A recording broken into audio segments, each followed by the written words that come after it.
This day is called the Feast of Crispian.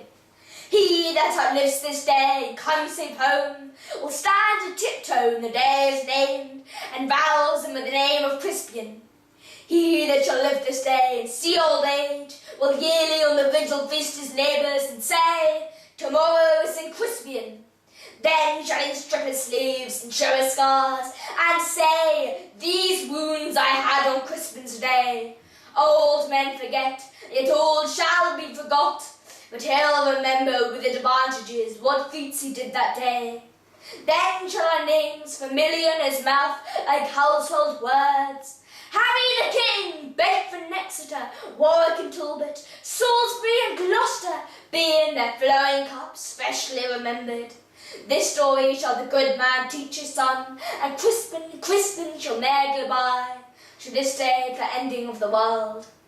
But we in it shall be remembered, we few, we happy few, we band of brothers. For he today that sheds his blood with me shall be my brother, be he ne'er so vile. This day shall gentle his condition, and gentlemen in England now abed will sink themselves a curse they were not here, and hold their manhood's cheeks whilst any speaks that fought with us upon St. Crispin's day.